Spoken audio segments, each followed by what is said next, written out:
Hi, my friend, and welcome to my channel. Today I'm talking about starting over as an artist after 50. My name is Paula Manning-Lewis, and I've been creating art for over 30 years. Whether you've put your creative dreams on hold for family, career, or other life events, or you're just now discovering your passion for art, it's never too late to start a new chapter in your life. In this video, I'll be sharing tips that have helped me start again in this next stage of my life. So grab your choice of beverage, settle in, and let's explore how you can embrace your next chapter as an artist with confidence and joy. So in an attempt to be more authentic with my videos, I am using an outline for this video. I did not write a script, so I'm going to just dive right in. I have 7 tips for you for starting over as an artist after 50. Tip number 1, use your story to bring depth and authenticity to your work. As an example, paint what you love. For me, it's landscapes because I love being out in nature in the wilderness. I live right next to the Gila National Forest, and I spend a majority of my free time hiking and camping and backpacking, taking pictures. I love to paint landscapes because they inspire me beyond, I'm getting goosebumps right now. Landscapes inspire me because they're not people. I love being in the wild. I love being alone. I love the feeling of solitude and being in a place that feels like I'm the first one there. I also like to paint abstract, and those pieces reflect my emotions.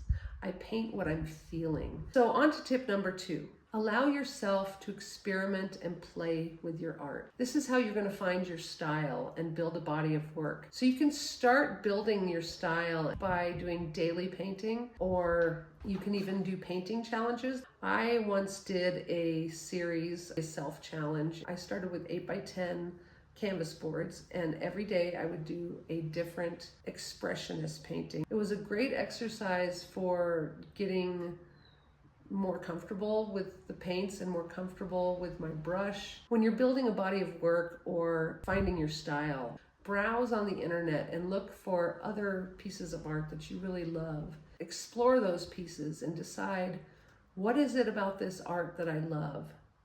Is it the brush strokes? Is it the colors? Is it the subject matter?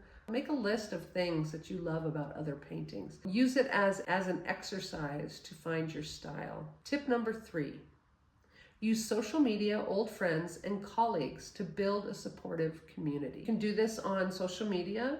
Send them a personal message, either on social media or in an email, and tell them what you're up to. Tell them that you have decided to either get back to making art, or you've just started making art, and you would like to share what you're doing and hopefully get some feedback from them. Start building your email list that way, because the most important thing with an art business is having an email list. Sure, you can sell on Etsy, sure you can sell on Facebook or Instagram or wherever, but the email list is the one thing that you have control over. Even if you're selling in a gallery, the gallery will not give you contact information for your collectors in most cases. But you want to have that email list because it is going to help you grow your audience in a way that is only controlled by you. This is something that I stress very strongly because I did not do this at the beginning of my career. So email is very important. Do not neglect your email list. Email your followers at least once a month. I email once a week because there's a lot going on. If you don't have a lot going on, there's no need to email once a week. Keep it regular, at least once a month, maybe once every 2 months at the very least. Tip number 4. Invest time in learning Photoshop, social media marketing, or even online selling. There's a plethora of videos out there. You can search YouTube and find how to use Photoshop, how to use social media to market your work. There's so many videos out there that you can learn how to do these things. They're great tools. The internet, Photoshop, computers, all these things are great tools. I've gotten so much benefit out of using social media and the digital tools that I use for editing my artwork, taking photographs, creating websites. These are things you can do yourself. You don't necessarily have to have thousands of dollars to invest in hiring people to do these things for you. Tip number 5, view feedback as an opportunity to improve your skills. You can get critiques in a critique group. You can join an art association and make some friends and ask for some feedback there. I found social media is one of the best ways to get feedback. There is a group that I belong to on Facebook that is really, it's a funny title because it's like rude artists, something or other. I can't remember the name. Even though it says rude, it's basically saying, give me constructive criticism here. I need actual feedback on my art to know what I need to improve. You can also take a class at a local university. You can take a class online about critiquing and getting feedback. Tip number 6, find some time every day to dedicate to your art. You want to fit this into your own daily rhythm. Some people are morning people, some people are late night people, some people are middle of the day people. It just depends. Whatever time of day is your ideal time for getting things done.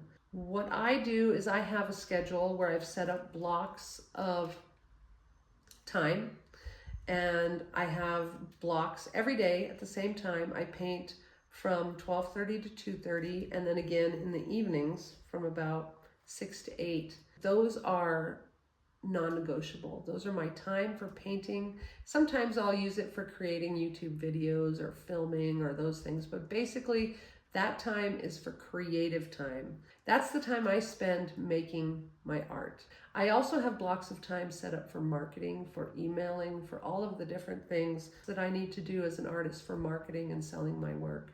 I start a to-do list at the beginning of every week.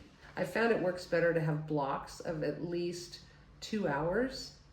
And for me, I can only paint for about 2 hours before I get tired and have to rest my eyes. Being older, my eyesight isn't as good as it used to be. I used to be able to spend literally 8 hours at a time just painting or drawing. And now I find that it's better to spend 2 hours at a time. Tip number 7, start with small, specific goals and gradually expand them. What I do every week on Monday is I plan my week out. I write my to-do list for all the things I need to do that week, and then I set my top 3 non-negotiable things for that week. The 3 things that I have to get done no matter what else.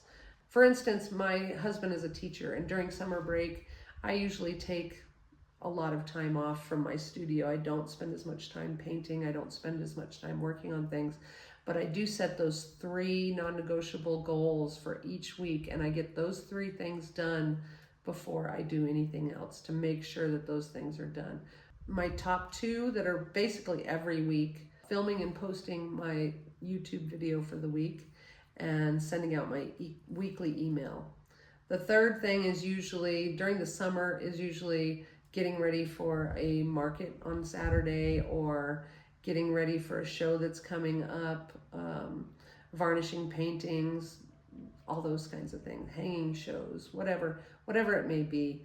So basically, these are the tips that I have for you. And you may not want to actually have an art career. You may not really need to sell your work, and that's fine.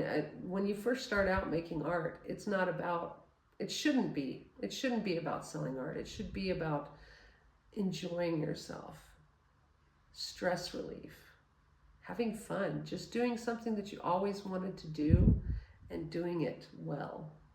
Thank you so much for watching my video. I hope that if you enjoyed this video that you'll like it, and if you would like to see more videos like this, please subscribe to my channel.